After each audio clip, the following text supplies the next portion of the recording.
नमस्कार। शिव पुराण में ना एक ऐसी कथा है जो त्याग और करुणा का शायद सबसे बड़ा उदाहरण है। आज हम यही जानेंगे कि आखिर कैसे महादेव नीलकंठ बने और उन्हें पूरी सृष्टि को बचाने के लिए विषपान क्यों किया। ये सवाल हजारों सालों से गूंजता रहा है। देवाधिदेव महादेव जो संहारक भी हैं और भोले भंडारी भी, आखिर ऐसी क्या नौबत आ गई कि उन्हें विष पीना पड़ा। तो इस रहस्य को समझने के लिए ना हमें कहानी की शुरुआत में चलना होगा। देखिए, हर बड़ी घटना के पीछे ना एक गहरा संकट छिपा होता है, और ये कहानी भी एक ऐसे ही संकट से शुरू होती है जिसने देवताओं को बिल्कुल असहाय और शक्तिहीन बना दिया था। हुआ यूं कि ऋषि दुर्वासा ने एक श्राप दे दिया और उस श्राप के कारण सभी देवता अपनी शक्ति, अपना तेज, सब कुछ खो बैठे। वो बिल्कुल बलहीन हो गए। और दूसरी तरफ थे असुर, जिनकी ताकत लगातार बढ़ रही थी। वो अमर होकर तीनों लोकों पर हमेशा के लिए राज करना चाहते थे। समझिए कि देवताओं के लिए ये वजूद का संकट बन गया था। अब इस मुश्किल हालात से निकलने के लिए दोनों ही पक्ष, क्या देवता क्या असुर, एक हल की तलाश में सबसे पहले पहुंचे जगत पिता ब्रह्मा जी के पास। ब्रह्मा जी ने उन्हें रास्ता दिखाया भगवान विष्णु का, जो इस सृष्टि के पालनहार हैं। और यहीं पर भगवान विष्णु ने एक कमाल का उपाय सुझाया, समुद्र मंथन। उन्होंने कहा कि अगर खोई हुई शक्ति वापस पानी है और अमरता चाहिए तो क्षीर सागर को मथना होगा ताकि उसमें से अमृत निकल सके। लेकिन इस बहुत बड़े काम के लिए एक ऐसे गठबंधन की जरूरत थी जिसकी कोई कल्पना भी नहीं कर सकता था। देवताओं और असुरों का गठबंधन। अब अमृत का लालच था ही इतना बड़ा कि असुर भी देवताओं के साथ काम करने को राजी हो गए। और इस तरह ब्रह्मांड के इतिहास की सबसे बड़ी घटनाओं में से एक यानी समुद्र मंथन की तैयारियां शुरू हो गईं। ये कोई छोटा मोटा काम नहीं था। मथानी बनाने के लिए विशाल मंदराचल पर्वत को लाया गया। रस्सी के लिए आए नागों के राजा वासुकी। और जब पर्वत समुद्र में डूबने लगा तो खुद भगवान विष्णु ने कछुए का अवतार लेकर, यानी कूर्म अवतार लेकर, उसे अपनी पीठ पर थाम लिया। जरा सोचिए, क्या अद्भुत और विशाल दृश्य रहा होगा वो। मंथन पूरे जोर शोर से चल रहा था। पूरे ब्रह्मांड में हलचल मची हुई थी। हर कोई बस इंतजार कर रहा था कि अब अमृत निकलेगा। पर समुद्र की गहराइयों से जो चीज सबसे पहले बाहर आई वो अमृत तो बिल्कुल नहीं थी। अमृत से बहुत पहले सागर ने कुछ ऐसा बाहर फेंका जिसकी किसी ने कल्पना तक नहीं की थी।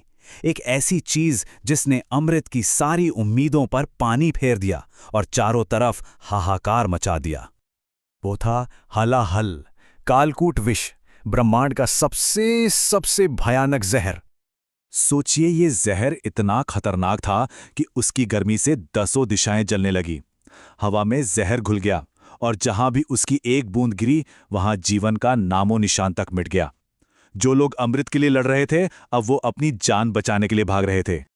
जब देवताओं की शक्ति जवाब दे गई, जब असुरों का बल भी काम न आया, जब सृष्टि के विनाश का खतरा सर पर आ गया, तब सबकी जुबान पर, सबके मन में सिर्फ एक ही नाम था, एक ही आसरा था, महादेव। सब के सब देवता, ऋषि मुनि सब भागे भागे कैलाश पर्वत पहुंचे। उन्होंने भगवान शिव से प्रार्थना की, हे महादेव बचाइए, ये हलाहल तो पूरी सृष्टि को ही जलाकर राख कर देगा। हमारी रक्षा कीजिए प्रभु, इस दुनिया को बचा लीजिए। करुणा के सागर महादेव ने एक पल के लिए भी नहीं सोचा। उन्होंने उसी क्षण संसार को बचाने का फैसला कर लिया।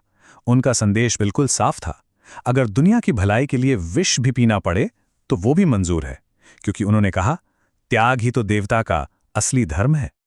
और देखिए महादेव ने किया क्या। उन्होंने उस भयानक हलाहल को अपनी हथेली पर लिया और पी गए। लेकिन उन्होंने उसे पेट में नहीं जाने दिया, क्योंकि उनके पेट में तो पूरा ब्रह्मांड बसता है। और ना ही उसे बाहर उगला, क्योंकि उससे बाहर की दुनिया नष्ट हो जाती। उन्होंने उस विष को अपने कंठ में, अपने गले में ही रोक लिया। उस भयानक विष के असर से महादेव का कंठ गहरा नीला पड़ गया। महादेव की ये हालत देखकर मां पार्वती ने एक पल भी नहीं गंवाया और तुरंत अपने हाथों से महादेव के गले को स्पर्श किया, ताकि वो विष ना तो शरीर में उतरे और ना ही बाहर आए। उनकी शक्ति ने महादेव की पीड़ा को शांत कर दिया और उसी पल से भगवान शिव कहलाए नीलकंठ। तो विष का संकट टला, मंथन फिर से शुरू हुआ और अमृत भी निकला। पर जानते हैं इस पूरी कथा का असली अमृत क्या है? वो सीख जो महादेव ने हम सबको दी एक ऐसी सीख जो आज भी हमारी जिंदगी के लिए उतनी ही जरूरी है। देखिए, सच तो यह है कि हमारी जिंदगी में भी रोज एक समुद्र मंथन चलता है, जिसमें से तरह तरह का विष निकलता है। ये विष है हमारा गुस्सा, हमारा अहंकार, किसी का किया हुआ अपमान और हर तरह की नेगेटिविटी। ये चीजें भी हलाहल की तरह ही हमें और हमारे रिश्तों को जलाकर राख कर सकती हैं। तो फिर महादेव का रास्ता क्या है? वो हमें क्या सिखाते हैं? वो सिखाते हैं कि इस विष को ना तो अंदर निगलो कि हम खुद ही अंदर से जल जाएं, और नहीं इसे दूसरों पर उगलो कि हमारे रिश्ते जल जाएं। इसे अपने कंठ में ही रोक लो, यानी उस पर काबू पाओ, उसे कंट्रोल करो। असली ताकत यही है। और बस यही सवाल है जो हम सबको खुद से पूछना है। हम अपनी रोजमर्रा की जिंदगी में गुस्से, अपमान और अहंकार के जहर को नीलखंड की तरह कैसे संभाल सकते हैं, ताकि न हम खुद को तकलीफ दें और ना ही अपने आसपास की दुनिया को। इस पर विचार जरूर करना चाहिए। ओम नमः शिवाय।